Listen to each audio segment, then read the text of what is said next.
Hello, everyone, and welcome. My name is Shauna. I'm going to be your host for this TLC session. So you say, at-risk learners need accommodations? Prove it. We're excited to have you joining us. The chat window will be open during the session, so please feel free to participate or ask any questions. Everyone, please welcome Dr. Newton Miller.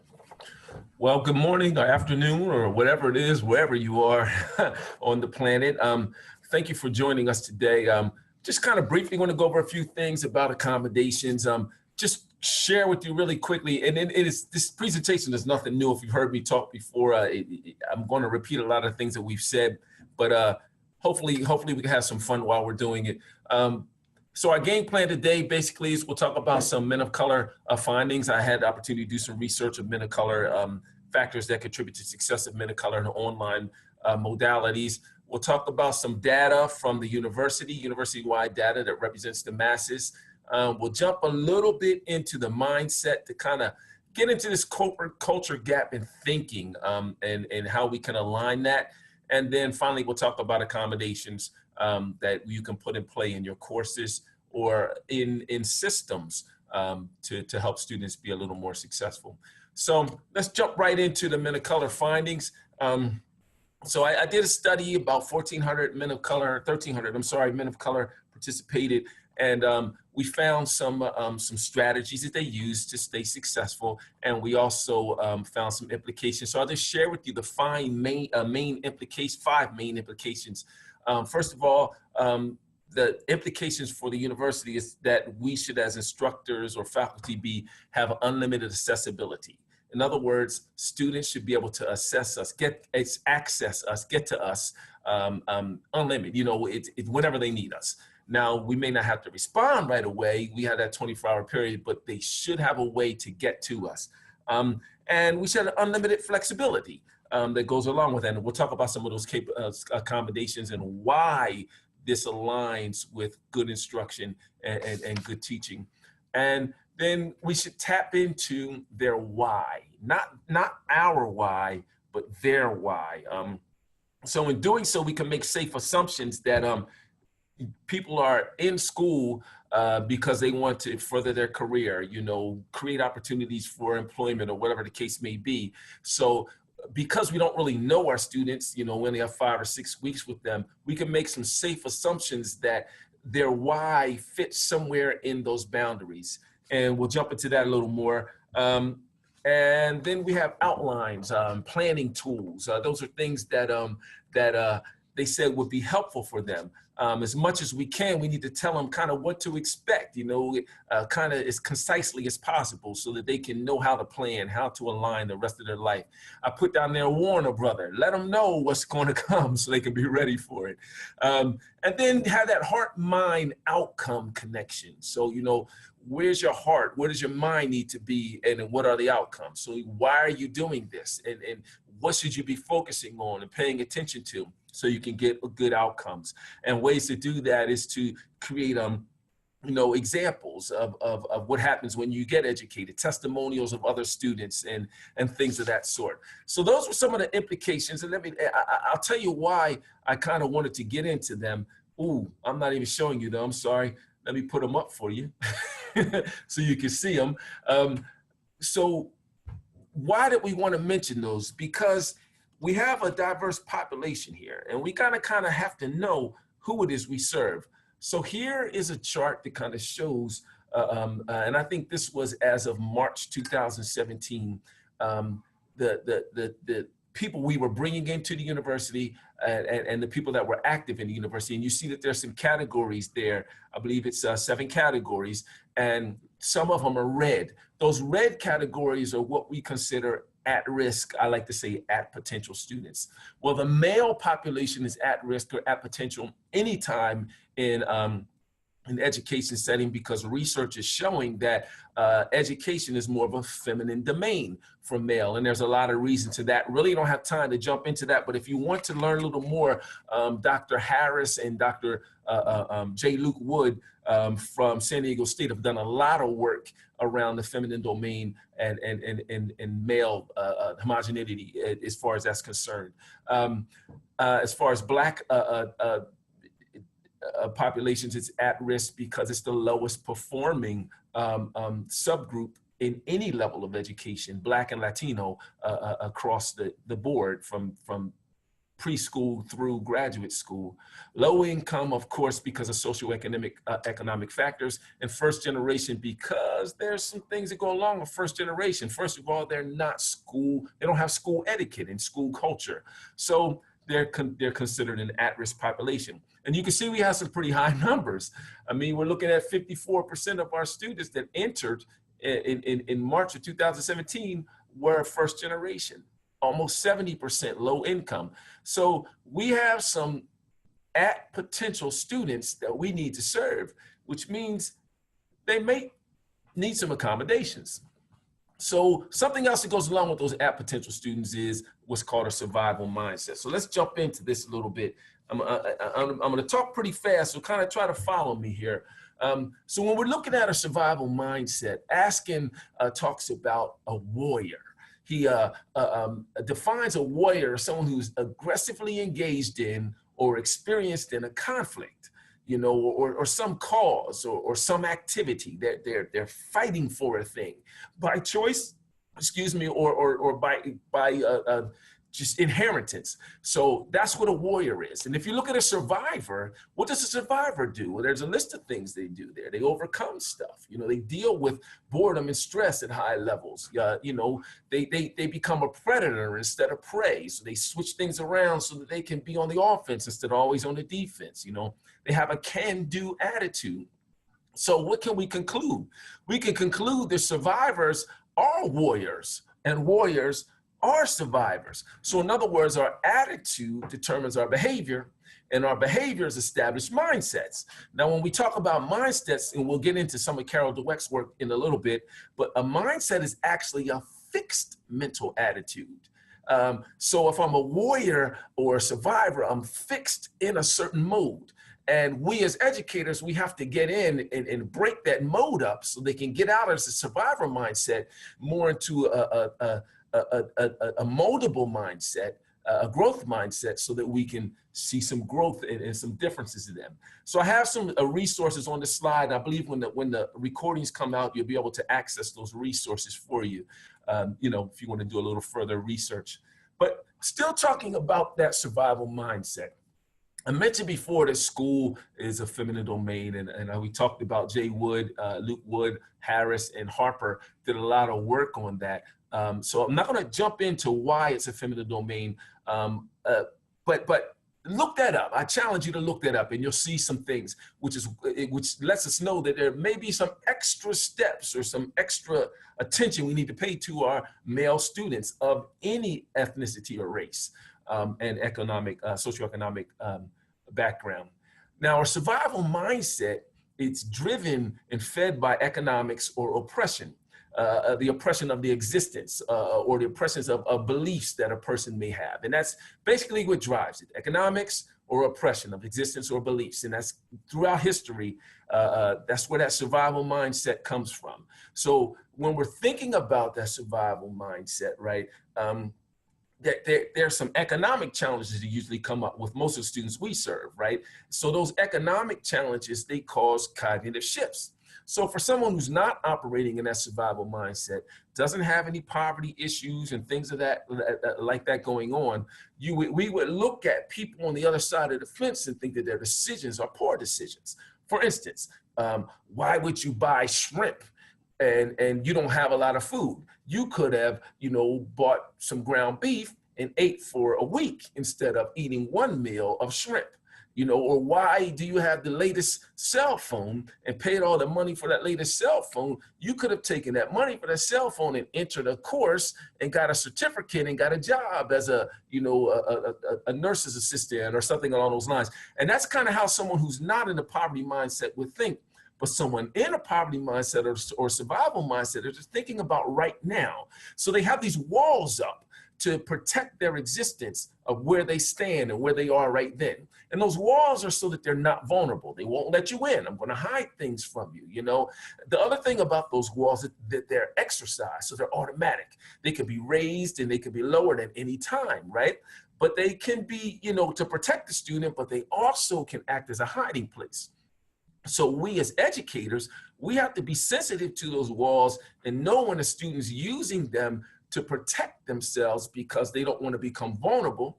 So then we know what kind of questions to ask, or whether they're using them to hide to try to, skate through. So there's a difference there that's going on. So to kind of move on a little bit more, I'm trying to give you a lot before we get to the accommodations piece, because you got to get the background here. We have to understand that sometimes we can unconsciously reinforce survival. It's kind of like a microaggression, if you will. So I have there, you ain't home. So for instance, someone operating in survival or a mindset, which is a lot of our students, will come in and will come into their world and will say, you need to do your paper this way. You need to have this on this, you need to communicate like this. So there's this school etiquette that we have that we understand because it's the world in which we operate. Well, it might not be the world in which some of our first generation students operate. So instead of us saying, listen, you need to do it this way, we have to find another way to communicate with them. So you ain't home means this. I can't come into your house for the first time and start moving your furniture around and rearranging your cabinets and things of that sort. You're looking at me and say, you ain't home, what are you doing? You can't do that. So the same thing applies in our students' lives. We can't just jump into their world and say, this is the way things need to be done. We have to seek to understand first so we can gain some trust, so they'll take those walls down and we can give suggestions on how to do things better. So it kind of pulls us into that whole growth mindset thing, because that's what we're trying to create, a growth mindset in our students, right? But a growth mindset is also a personal journey. So if you look at Carol Dweck's work, she has an article she wrote that says Revisiting the Growth Mindset, which really talks to the educator. It says, yes, we're creating this in our students, but the only way we can create that is if we have a journey within ourselves and find where we're fixed, so we can change our fixed mindset and know how to communicate with our students. So let me move on a little bit here. So let's talk about accommodations, which is where we need to go. So if you think about an accommodation, this is how I think about it. So if I have two people, right, and I give them wood and I give them a blueprint and I say, now I want you to build me a shed, a tool house or something, right? But and they go to their separate places and I come back and I check on them. Now, one person, I look in their backyard and they're building it. They have tools and they have hammers and nails and a square and they have, all the things there, a drill, everything they need to build that shed, right? But I go to the other person's yard and they're standing there just kind of looking at the wood, looking at the blueprint, because they don't have a hammer. They don't have any nails or screws or drills or rulers or anything to get the job done. So one person has the tools, the other person doesn't have the tools, right? So me, if I want the job done, what should I do? Well, you got it. I should give the person who doesn't have the tools they need to build the shed. Now, did I devalue the outcome at all? No, I didn't. At the end, both of them will have built a shed. That's what I wanted, right? So an accommodation is simply that. We're giving someone some tools. It changes that remove the barriers to learning in the education context. We're giving them the tools so that the barriers are removed. They can build the shed. It doesn't change how students learn. It changes how students learn, but it doesn't change what they learn. I didn't change the task. They both made a shed. I just gave this one the tools so they can get it done. So accommodations are things we can place in our classrooms, and they're about learning. They don't decrease the rigor at all. So first thing we need to realize when we're doing accommodations is the stereotypes are real, but they're not always true. So a stereotype is real. A person feels a type of way because of things that have been said along the time. So don't fight the stereotype, just fix it, just address it.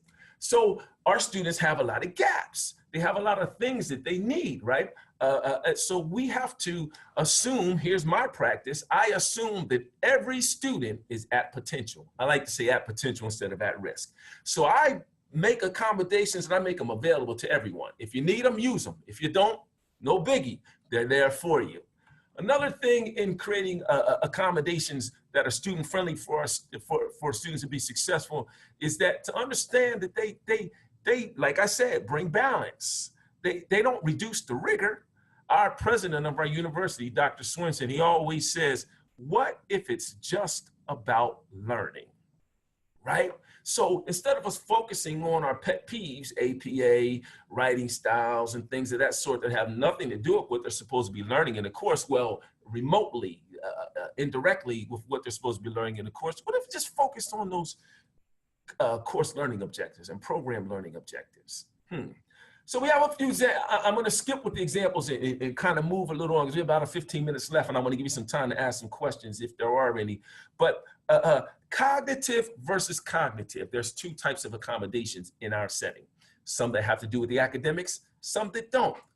So non-cognitive accommodations would be things that have to do with culture, or demands, you know, in students' lives, or developmental gaps, social oppressions, things of that sort. So we could put accommodations in place to address those issues. Has nothing to do with the content at all. Then there's some cognitive. So which one has the better gas mileage? I'm just gonna go ahead and tell you, it's the non-cognitive. When we look at the monthly report that says why students withdraw from the university or from classes, the top 10 reasons are non-cognitive reasons. So we need non-cognitive accommodations. So here's some examples of some cognitive accommodations. We can give hints or tips. We can put a video there, or we can, you know, write it down. Here's a tip for the week in our announcements, or a video. I do those.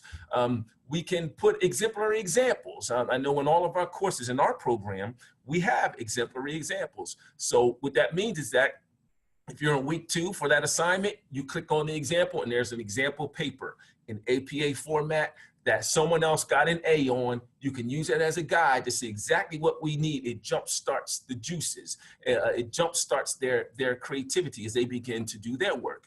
And you get a better product because you moved all the other stuff out the way. You gave them the tools they need.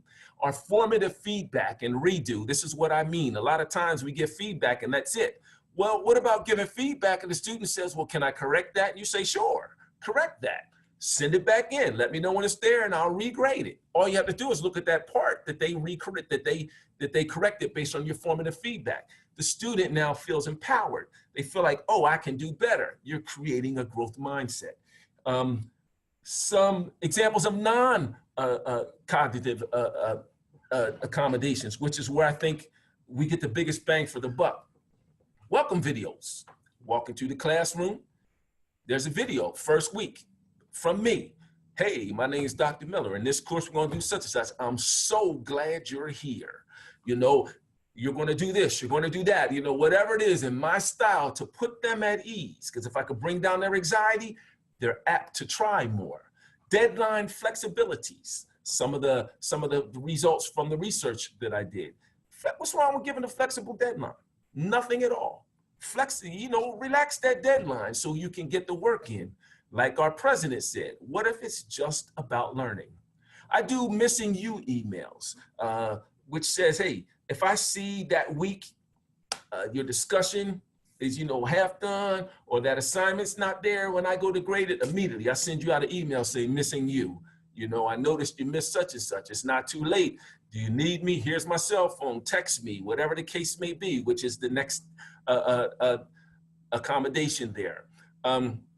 Check your grades email.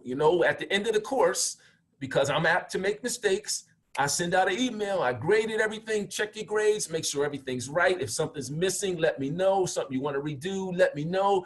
It gives the student another opportunity to be successful.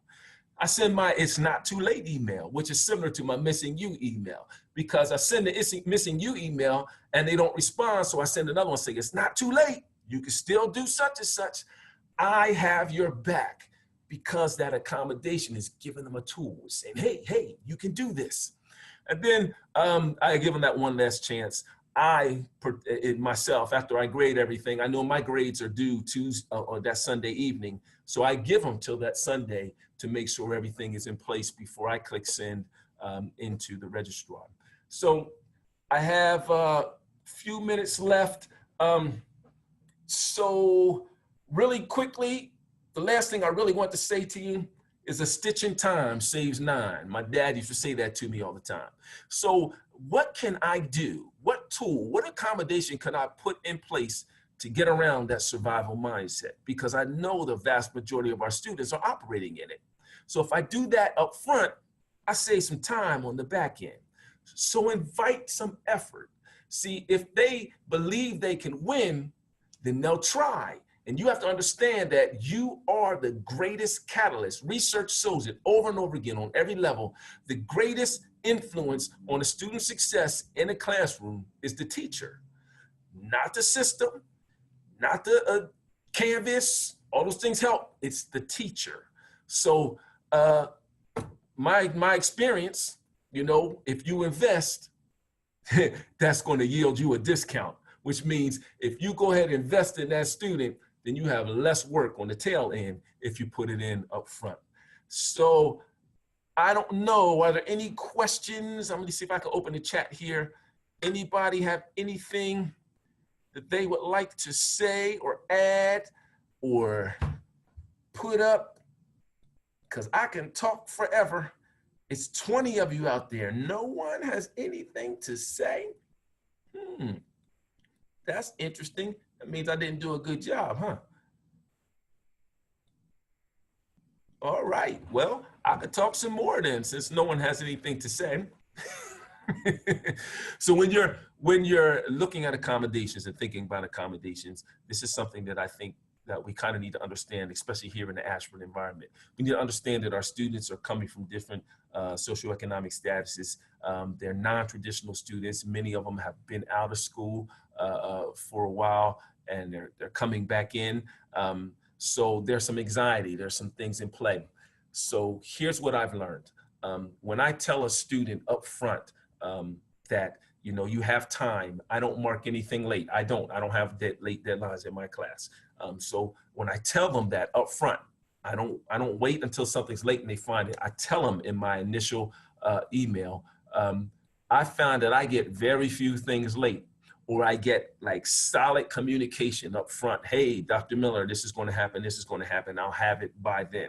So many people think when you put these accommodations up front, you tell the student that they're going to take advantage of it. That means that you are operating from a deficit mindset, which means you're thinking the worst of the student, and the student is picking that up from you in your communication. It's called a microaggression. So if you go ahead and put it out there up front, I guarantee you these accommodations will make your work easier on the tail end. I'm reading, just trying to juggle lunch and listening, getting things done. Okay. Love the connection with mindset, especially survival mindset. Exactly. I think survival mindset is something we don't talk about a lot, because I'm not sure if it's something that's really understood by a lot of the instructors that we deal with. But our students have a wall up. We're the school, so it's us and them, you know. So we're on two different sides of the fence as far as many of our students are concerned. And we have to do the work to jump the fence. They're not going to jump it to us. We have to do the work to jump the fence. AU has a somewhat rigid, in my opinion, approach to DS. Yeah, I think it's a pretty rigid as well. And I think that's because we were measuring things that didn't have to do with learning. If you're an education student, you're going to know formative feedback means I'm giving you this feedback for you to redo it, to fix it, because I want you to master the content. I don't want you to master turning things in on time. I want you to master the content. You know, you're responsible enough to handle that, you know, in the workforce. That's not my job to teach you that. My job is to teach you the content. I can see Judy likes the definition of accommodations. How would you distinguish this from traditional understandings of the term? It's the same understanding. That is the definition of accommodations. If you look up accommodations in education, that's what you're going to find out. A lot of times accommodations are attributed to special education populations, which is why we don't use them as often as we need. But an accommodation is simply a tool to help a student get done what they need to get done. Another variation of accommodations that you'll hear in education is something called differentiated instruction. Little different, but it's the same approach. That's the definition, not something I made up. I just came up with the analogy, the tool shed, so you can get a better picture. So I see a lot of students that push this and won't communicate. So David, I'm not exactly sure why my students, and it could be the initial approach. Like I said, from the beginning, I tell my students, I send a video out in that first announcement. They get a video, I have a YouTube, I put my cell phone out, tape myself, put it on YouTube, I send it out, and I am not anything but the super professor. I'm just new when I talk in that video. I want them to know, relax, we're in this together. I want you to be successful. So once I break that wall down for them, I think that they're a little more okay with telling me, listen, I have this issue or that issue. So again, if you do the work up front to get over the fence, to break down that survival mindset, then they tend to respond. Exactly, this opportunity to prove work, it's not, exactly, if there's no opportunity, it's not formative feedback. Very good, Becky. Okay. Judy was setting me up. She was pushing me to make sure I got into that. Differentiated instruction. Christy, go ahead and look that up or email me. I can send you some information on it. It's a little different than accommodations, but you have to use accommodations in order to differentiate your instruction. Yes, we do have the freedom to be less rigid with the late policy. We cannot go above, we can't be more strict, exactly what you said, but we can go down as low as we want. We have that academic freedom to do so. And thanks to our faculty senate for making sure that we do have that. Excellent conversation, you guys. If you reach out when something is late, students will communicate. If they get overwhelmed, I think they don't reach out. Exactly. Because again, it's that us versus them. They don't want to admit and be transparent about that issue. The vast majority of our students are operating from a survival mindset. And that's not ethnically based. That's not racially or ethnically based. That is more socioeconomically based, or because they are non-traditional students. They've been out for 10, 15, 20, 30 years. They don't want to admit there's an issue. So I'm going to take that away from you. I'm going to tell you, you're already going to have issues. So guess what? Don't worry about it being late. Just email me so I know it's there. So that's kind of how that works. How weighted assignments work, okay, students don't always understand how weighted assignments work. You know what, I should have just put the chat up here so you guys can see it, right? Students don't always understand how weighted assignments work and how if they just do the assignment or this, they could pull a grade. Yes, exactly. And those are things we can explain to them in our videos, in our announcements. And I even have an announcement because I got to go, my time is up. I even have an announcement that says, hey, read the announcements. Here's what's in them. Those things are for you. Examples, videos, everything you need is there. You guys, I have got to go. Thank you. Super conversation. I wish I had another half hour, but Shauna's going to get me if I don't be quiet. Thank you for tuning in, and hopefully this, when this recording comes out, you'll share it with someone else.